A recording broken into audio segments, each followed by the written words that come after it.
While so many truck manufacturers are moving to smaller turbocharged engines, Chevy is still giving us the glorious 6.2 liter small block V8 in the Silverado 1500. So what sort of fuel economy can you expect if you're cruising down the highway with the largest V8 available in a 1500 series truck? I had to think for a sec, make sure the Ram wasn't bigger, but no, it's not. Well, tonight we find out.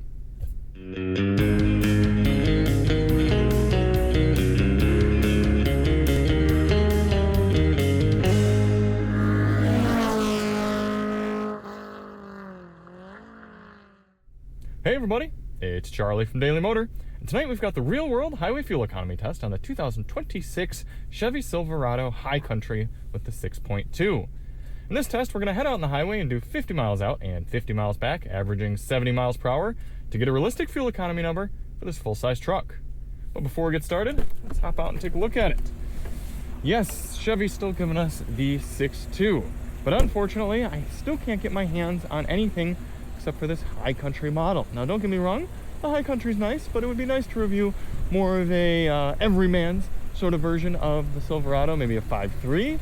That would be great, maybe even a 2.7, maybe the diesel. But this one coming in four-wheel drive, big wheels. What are these, 24s at this point? 22s, okay. And yeah, short bed, so no big surprises here. If you do want to see more on the Silverado High Country, check the link below. We've got our full pros and cons review.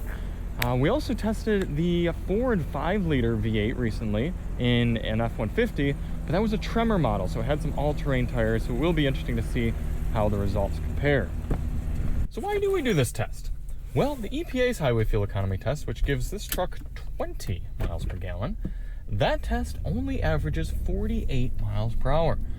We know, especially in a full-size truck, there are plenty of people who are doing big miles on the highway and would like to know what sort of numbers you can realistically expect here in the real world. So in order to test that out, I'm going to head out on the highway at night. I'm going to fill the tank all the way up, go out and do 100 miles, come back, fill up at the same pump using the same 3-click fueling method, and get a result. Now, a few things to note for the test. Outside temperature will be somewhere in the high 50s. It's getting a little cooler here along the coast.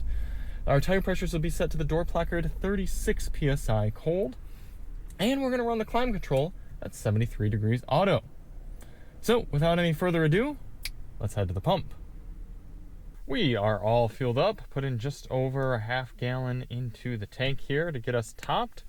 And before we start the engine, we're going to reset the trip computer, reset our GPS, and set the climate control at 73 auto. And we're ready to begin. Get that big 6.2 starting up. And we do have a few different drive modes here in the Silverado. We've got normal, sport, off-road, and that is it. That's actually kind of refreshing. I think it's sort of silly when you get in the Fords and they have 15 different drive modes for you. So we're going to do this test in normal and just two-wheel drive. We're going to take it nice and easy over to the highway. It's about half a mile away, and pick up the test from there. Now, the goal of this test isn't to hypermile. We're not trying to get the best possible fuel economy for this truck, but rather a realistic figure. So in order to do that, we're getting up to highway speed here at a reasonable pace. We're going to set our cruise control to a GPS indicated 71 miles per hour. That should allow us to average 70 over the whole test. Now, obviously no shortage of power from the 6.2, but it will be interesting to see what it sounds like up here at highway speeds. Got these big old wheels, thinner tires. With the camera rearview mirror, that's nice. Big wide mirrors. I've always liked that layout of the Silverado mirrors here as well.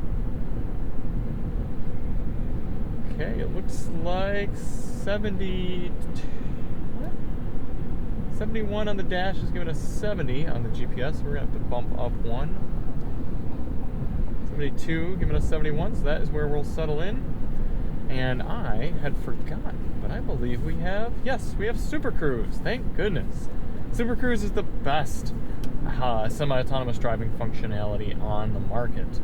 Better than Blue Cruise. I assume better than Tesla's autopilot. If Tesla would actually give out press vehicles the way that the other brands do, then maybe we'd actually get to test it and attest a little bit more to that system. But until then, we've got Super Cruise, and if I were doing a long road trip this is the one I would want. Not only that, I just realized we're in 4 auto. We need to go into 2 high. There we are. Not only that, but Super Cruise works with towing. It's the only semi-autonomous highway driving functionality that works with towing, and we used that with the Suburban. I think that it was an RST, a Suburban RST, later on earlier this summer, and it worked fantastically. So, highly recommend Super Cruise. Very happy that we're going to be able to be using it here. Other than that, pretty decently quiet in here. If the fan would calm down, why is it blowing so hard? Oh, it's not the fan. Oh, I am maybe getting some wind noise then. Okay. But not too bad. Other than that, feels like a truck. So we're going to continue on with the test and catch up with you at the end. In the meantime, enjoy this time lapse of the entire trip.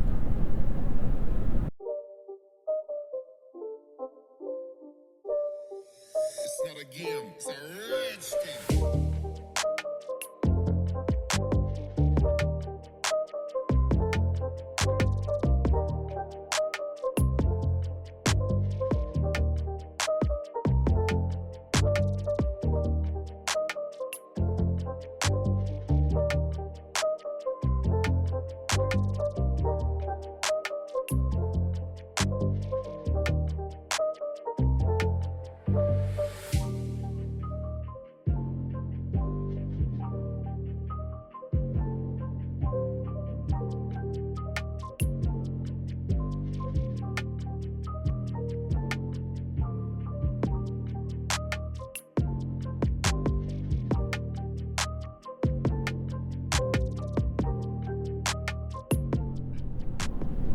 Coming into the end of the highway fuel economy test here in the Silverado High Country, you forget how relaxing it is to do a drive with Super Cruise until you get back in a truck with Super Cruise, or a car, I suppose, if you got a Cadillac or something.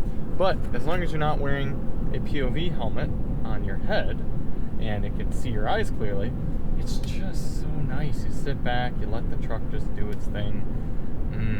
Very nice. I mean, this trip has gone by so smoothly. Seat comfort, fine. These T1 trucks have never been remarkable for seat squishiness. Fuel economy, doing better than I expected. We're looking at 21.9 MPG right now, just a hair, actually more than a hair. It's nearly 10% above EPA at 20. And we'll see if that number pans out once we fill the truck up. But hey, for a big old 6.2 liter V8, full-size truck like this, 4-wheel drive, I will take 22 MPG all day.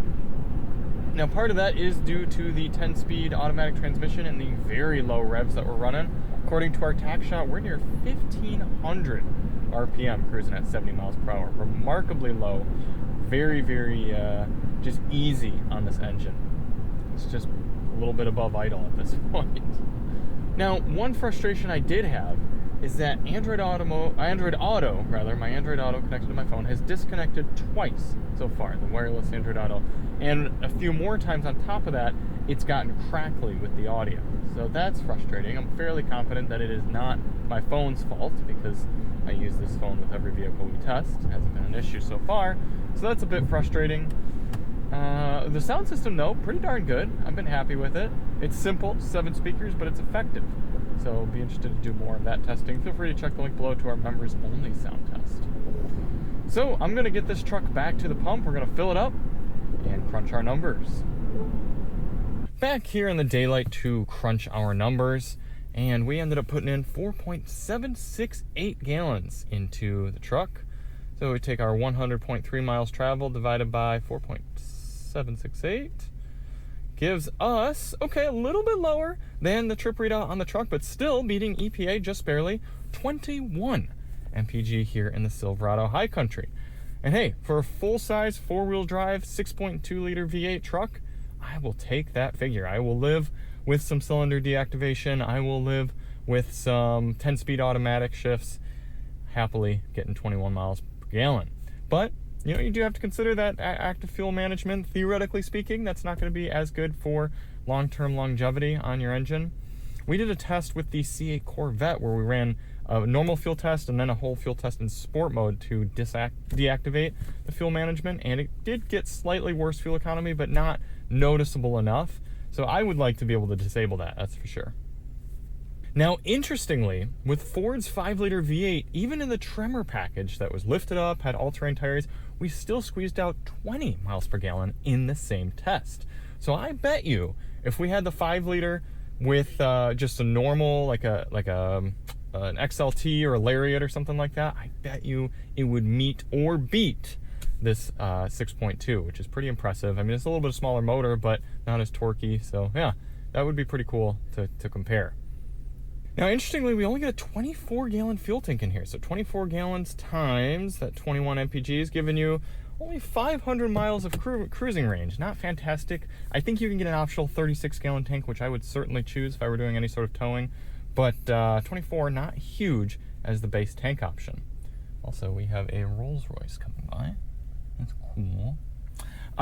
Anyway, interesting. Also, keep in mind, you got to put premium fuel in here, or at least you should. You can get away with 87, but it's best for the motor to be running premium 91 octane, so that's going to cost you a bit more as well. So what do you guys think? Worth it to get the V8, the big boy? Let me know in the comments, and we'll see you on the next one.